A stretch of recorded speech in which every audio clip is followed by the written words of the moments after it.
中国大陆为什么迟迟不敢武力统一台湾？从1949年两岸分治至今，整整70多年过去了，台湾依然实质上保持独立运作。中国大陆经历了从一穷二白到世界第2大经济体的崛起，军事力量今非昔比。按理说，如今的实力对比早已不同于昔日，但令人惊讶的是，北京当局始终没有对台湾动武。难道是中国大陆真的在忌惮什么不可说的原因？还是台湾有什么王牌让对岸投鼠忌器？这背后的真相究竟是什么？最近一位美国专家的一语道破，让现场瞬间鸦雀无声。我们今天就来深入探讨这70年来的种种缘由。很多人可能会立刻回答，中国大陆不动手是因为美国在背后撑腰。确实，自从韩战以来，美国第7舰队巡弋台海，美国更与台湾当局签订过共同防御条约，之后又有台湾关系法持续提供军事协助。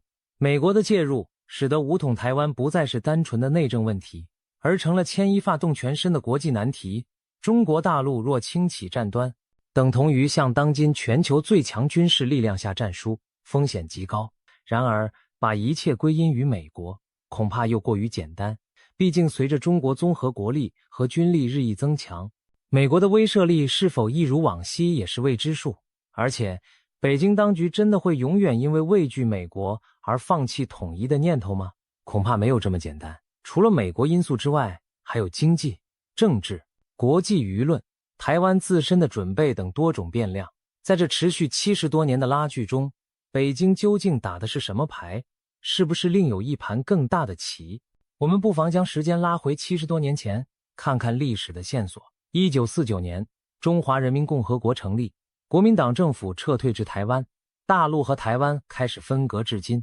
当时，毛泽东领导的新中国刚刚夺取大陆政权，热血沸腾，扬言解放台湾指日可待。然而，一场突如其来的战争改变了进程。1950年爆发的韩战让新中国措手不及。美国第7舰队奉杜鲁门总统之命进入台湾海峡，直接将台湾纳入美军保护范围。这犹如横亘在海峡中的一道铁幕，使得解放军原本酝酿的渡海作战计划不得不紧急搁置。要知道，50年代初的中国海空军力量非常薄弱，既没有足够的登陆艇，也没有制空权，更谈不上对抗美国航母舰队。在这种局势下，毛泽东即便再想解放台湾，也只能忍下这口气，转而把精力投入朝鲜战场和国内的政权巩固。韩战不仅救了南韩，某种程度上也救了台湾。若没有这场战争，美国当时未必会如此坚定介入台海，中国大陆很可能会在建国初期就孤注一掷攻打台湾。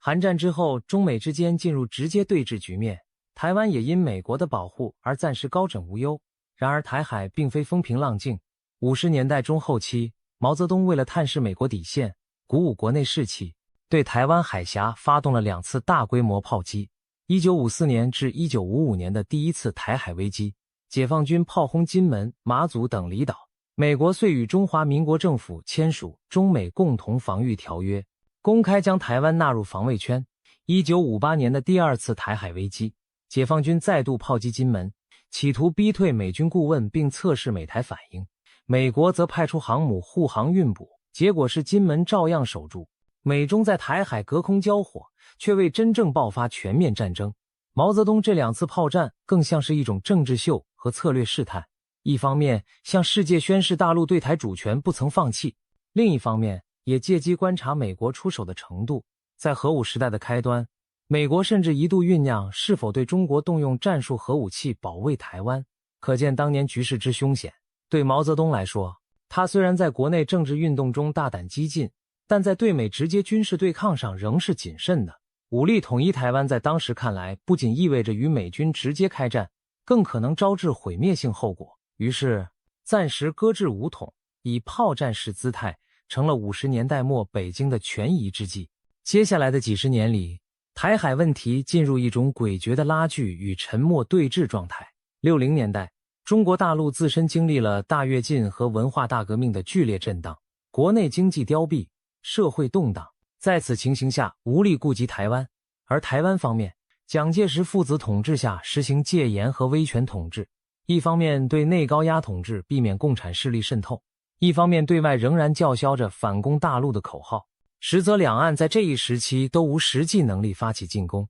对方本岛的战争，一方内乱纷纷，自顾不暇，另一方虽有美元也根本无法渡海反攻，于是台湾问题仿佛被历史暂时凝固，两岸之间处于一种剑拔弩张却又维持现状的冷峻平衡，这种平衡一直维持到70年代，美国的政策出现重大转向。1971年，美国支持下的中华民国台湾黯然退出联合国，中华人民共和国取而代之，恢复了在联合国的合法席位，这标志着国际格局的巨变。美国开始承认北京是代表中国的唯一合法政府。随后1972年尼克松总统访华，中美上海公报确认一个中国原则，虽措辞含糊，但大势已定。到了1979年，美国与中华民国断交，改与北京正式建交，这一系列外交震撼波对台湾是沉重打击，从此台湾失去了大多数国家的正式承认，陷入日趋孤立。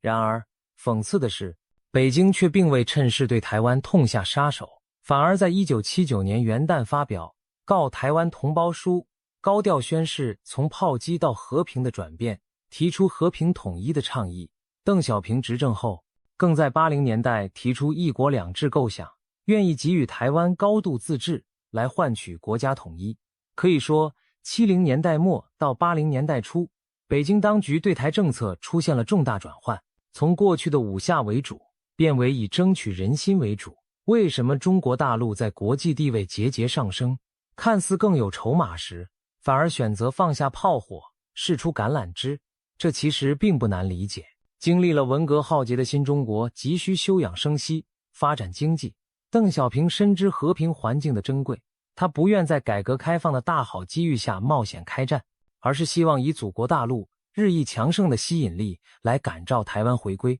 北京甚至不讳言，我们将寄希望于台湾人民，相信终有一天，台湾同胞会理解统一的好处，而自愿回到祖国怀抱。从高喊解放到耐心等待，这正是80年代北京对台策略的真实写照。当然，和平统一的呼唤并不代表中国大陆放松了对台湾的战略布局。从70年代末开始，北京一面争取国际社会承认自己对全中国的代表地位，使台湾的主权主张日渐失去舞台，一面大力发展经济和军事，以其未来在两岸实力对比中取得压倒性优势。80年代中后期，两岸关系曾短暂出现和煦的春风。台湾在1987年解严，民众得以赴大陆探亲，两岸开始出现民间交流和经贸往来的苗头。90年代初，海峡两岸还在1992年达成了9·2共识，尽管对其意涵各有诠释，并于1993年举行了汪辜会谈，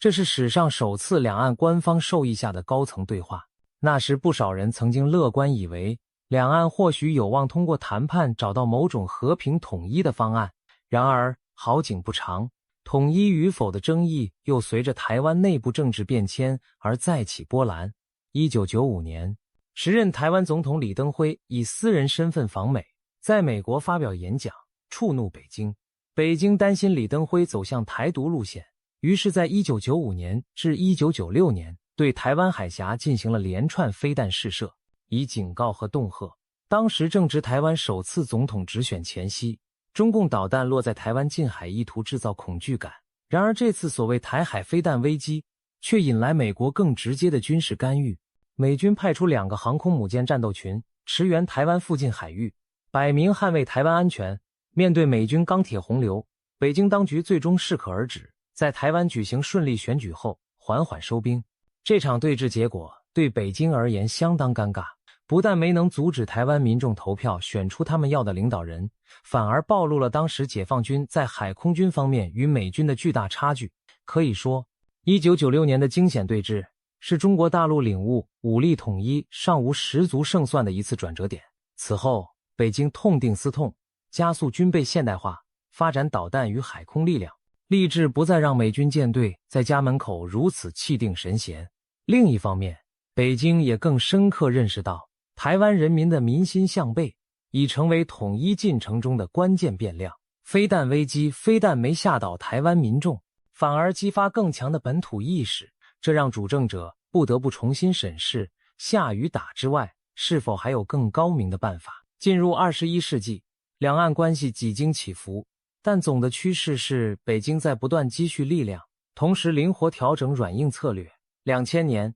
台湾首次政党轮替，主张本土化的民进党陈水扁上台，北京对此极为警惕，担心台独势力做大，在2005年通过了反分裂国家法，明确将防毒写入法律，如果台湾走向法理独立，北京将被迫以非和平方式处理。但有趣的是，这部法律同时也写明要争取和平统一的前景，等于是一手挥舞大棒，一手拿出萝卜，软硬并济。事实上，2005年前后，北京在军事恐吓之外，更大量运用了经济利诱和统战手段。随着中国大陆成为世界工厂，台商纷纷西进掘金，台湾经济日渐依赖大陆市场，加上两岸同文同种的文化连结，北京寄望经贸融合和民间交流能润物细无声地拉近台湾人心。然而，统一大业并非一朝一夕可成，中间波折不断。2008年，台湾又一次政党轮替，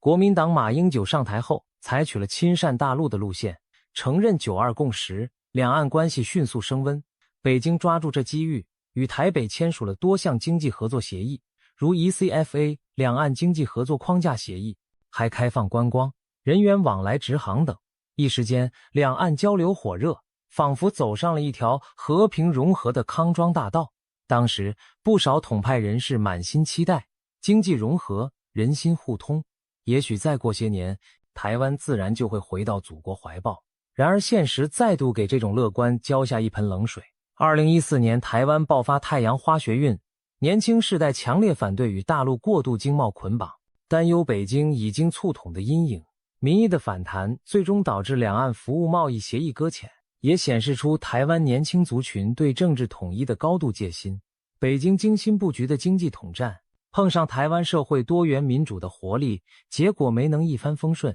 转眼间来到近年，2016年，民进党蔡英文胜选执政，拒绝接受一个中国原则，两岸官方交流中断，北京开始祭出全方位的施压，在外交上不断挖走台湾仅存的邦交国，企图让台湾在国际上零立足空间。在军事上，解放军战机军舰几乎每日绕台巡弋，军事演习频频围台，高强度灰色地带压力迫使台军疲于奔命。在心理上，通过网络舆论战、渗透台湾媒体等方式，试图削弱台湾民众的抗敌意志。北京此时展现出的耐心与强硬兼具的策略，其实有个非常直白的目标：下阻台湾走向法理独立，同时等待更有力的统一契机出现。例如，如果台湾未来出现一位较为亲大陆、主张缓和的领导人，北京或许愿意再度推动和平谈判。又或者，若国际局势出现变化，美国抽身远东，不再强力干预，那对北京来说无疑是天赐良机。在这期间，习近平多次发表对台讲话，强调祖国必须统一，也必然统一，但同时称愿意以最大诚意、尽最大努力争取和平统一，并警告绝不为各种形式的台独分裂活动留下任何空间。他甚至在2019年明言，台湾问题不可能一代一代拖下去。这些话让外界揣测北京是否正在酝酿较具时程表的统一计划。然而，从话语到行动中间还有距离。截至目前，即便台海紧张态势升高，北京依然克制的没有跨出武力攻台的最后一步。解放军在2022年佩洛西访台后，虽进行了前所未有的大规模实弹演习，一度在台湾周边划设多处禁区，但演习过后并未升级为持续的封锁或进攻。这种点到为止的做法，似乎又说明北京对武统仍抱着审慎态度。有人不禁要问，难道北京真打算一直这样拖下去吗？习近平口口声声不让问题拖延，却仍在按兵不动，这当中是不是隐藏着什么战略算计？正当各界对北京何时动手议论纷纷之时，一位美国专家的观点引起了轰动。这位专家的一句话道破了北京70年来在台湾问题上的终极阳谋，让在场的人无不瞠目结舌，瞬间沉默。这位人士就是美国哥伦比亚大学的中国问题专家黎安友，他观察中国大陆对台政策数十年，在2022年发表文章指出，北京在台湾问题上其实一直奉行着战略忍耐的原则。等的就是有朝一日台湾自己投降。黎安友引用了中国古代兵法《孙子兵法》中的名句：不战而屈人之兵，善之善者也。意思是说，不用打仗就能让敌人屈服，才是上上策。他指出，几十年来中国大陆正是秉持这种理念处理对台关系，能拖则拖，能忍则忍，始终没有鲁莽的首先开战。因为北京相信，与其贸然动武，冒着巨大代价去强行拿下台湾，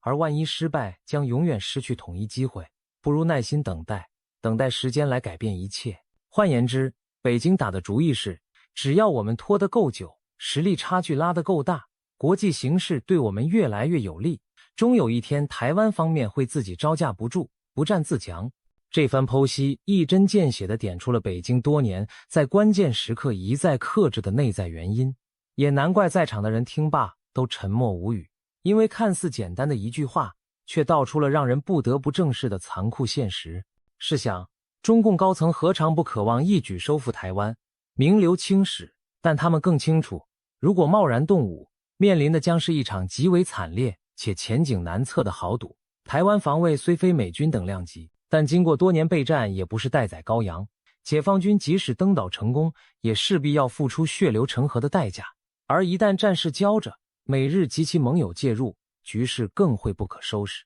即便撇开纯军事层面，武统台湾还有可能引发西方世界的全面制裁与孤立。中国如今是全球经贸体系的枢纽，一场台海战争可能让中国数十年发展成果毁于一旦。这对以执政绩效和经济成就立足的中国共产党而言，是决策时不得不考虑的风险。反过来说，如果可以不战而屈人，不仅能避免流血，还能保全台湾经济实力、基础设施，例如举足轻重的半导体产业，为未来统一后所用，何乐而不为？因此，北京高层内心其实一直有两本账在盘算，一笔是武统速决的账，一笔是长期围困拖垮的账。前者收益高，但风险也高；后者见效慢，却比较稳妥。从过去70年来看，北京不断在两种选项间权衡，但总的倾向越来越偏向后者，用时间这把刀慢慢割掉台湾的意志。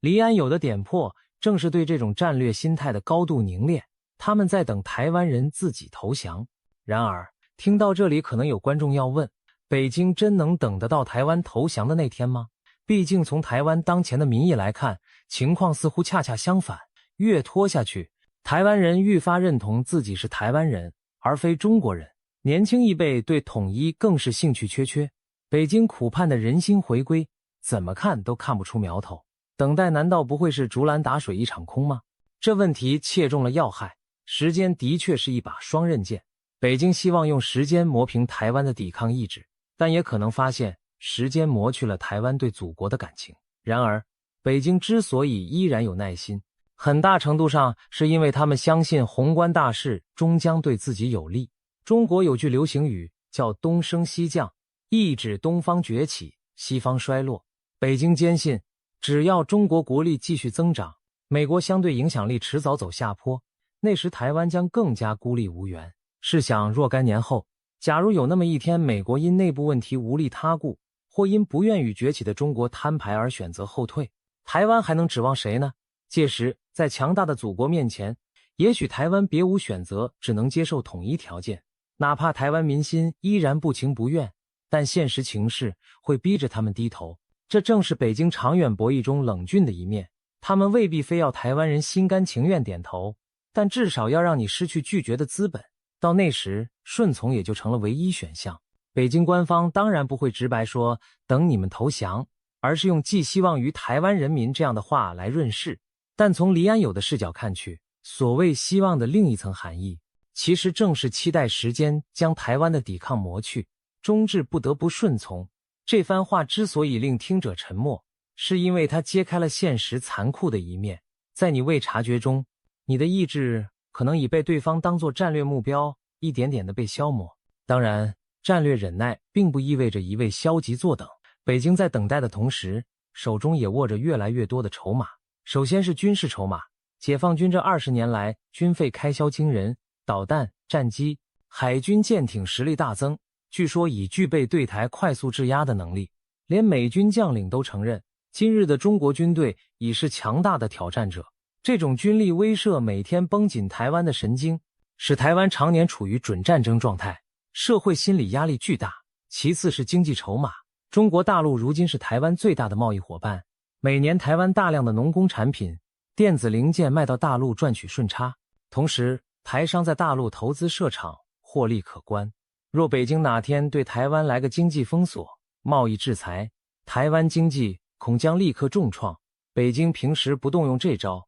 但这张牌始终悬在半空，让台湾执政者不敢不慎重。第三是外交筹码，目前世界上绝大多数国家承认北京，不承认台湾，台湾的国际人格几乎被压缩到零。这意味着，如果北京武统，国际上愿意直接军事援助台湾的国家寥寥无几，多半也只有美日少数几个。而若美日因某些原因犹豫甚至退却，台湾几乎不可能单独撑住。所有这些筹码都是北京长期经营的结果，一点一滴累积至今。耐心等待不是消极无为，而是在暗中布局，以时间换取空间。当年邓小平有一句名言：冷静观察，稳住阵脚，韬光养晦，绝不当头，说的正是这种战略耐性的智慧。如今北京对台就是一场耐力赛和意志战，看谁能笑到最后。黎安友的分析无非是把这层窗户纸给捅破了。那么北京真的能一直等下去吗？习近平虽未给出最后期限，但他这代领导人显然不甘心让统一问题无限期拖延。外界有分析认为，2027年前后，解放军建军100周年，或2030年前后，中共可能下定决心行动。毕竟习近平本人多次强调，不能把历史欠债留给下一代，而他也在为解放军加速备战做准备。然而，这些推测终究是推测，真到关键时刻，北京可能依然会审时度势，决定是战是和。一场俄乌战争的爆发，其实给了北京一个绝佳的观摩窗口。俄罗斯闪电战乌克兰未能成功，反而陷入持久战和国际制裁的泥淖，这对寻求武统的中国绝非好兆头。北京从乌克兰看到，美国虽未直接出兵，但通过军援也能让侵略者付出惨痛代价。同时，西方阵营空前团结制裁，让俄经济元气大伤。这些教训想必在中南海高层引发激烈讨论。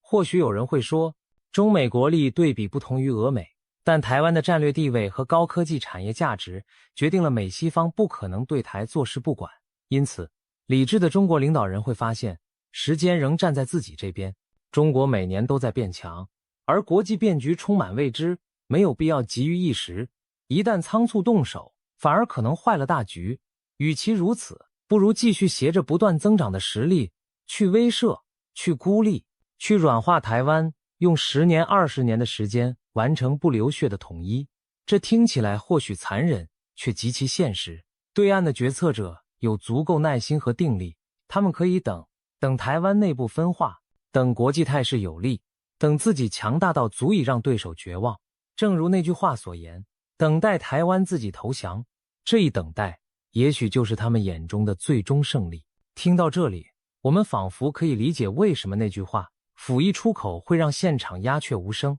因为它点明了两岸困局中最无奈却真实的一面。中国大陆无需着急发动战争，在可见的未来，他们大可以继续积聚力量，静观其变，而台湾则处于一种熬人的消耗战中，必须每一天都展现出不投降的决心，同时祈求世界局势不要抛弃自己。这是一场谁先眨眼谁就输的博弈，比拼的是国力、意志和智慧。对台湾而言，希望当然是在于强化自我防卫，团结民心，并争取国际社会更明确的安全承诺，以撑过北京的压力测试。对北京而言，他们则会继续以庞大的国力背景为后盾，对台湾软硬兼施，在战争与和平之间踩着钢丝前进。最后胜负如何，还未到盖棺论定之时，但可以肯定的是，在这场旷日持久的心理战中，北京目前依然显得胸有成竹，耐心十足。毕竟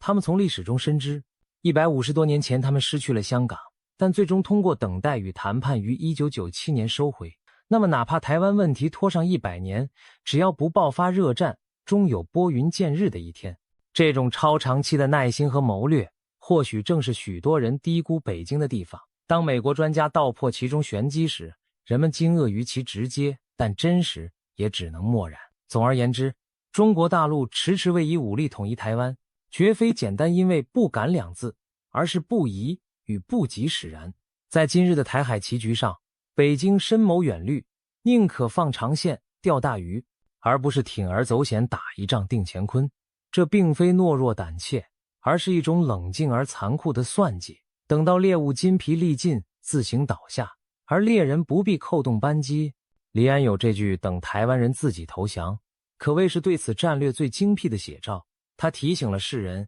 也许在惊涛骇浪的表象下，更大的风暴其实是无声的。一方在静静等待，另一方在默默坚守。谁能笑到最后？70年的对峙已经过去，未来5年、10年、20年，这场拉锯还将继续。或许有朝一日，时机成熟时，北京会对世界宣告，我们不费一兵一卒就完成了统一，那将是胜利者书写的历史。但也可能，台湾会撑到出现新的变数，让北京不得不重新审视等待策略的有效性。两岸未来走向如何，我们无法未卜先知。然而可以确定的是，在这场博弈中，时间本身已经成为最关键的武器之一。到底是时间磨平了台湾的意志，还是时间催生出新的转机？这将是历史给两岸出的最终考题。希望这场危机最终能以和平方式落幕。毕竟，不论统一与否，和平与繁荣才是两岸人民最殷切的期盼。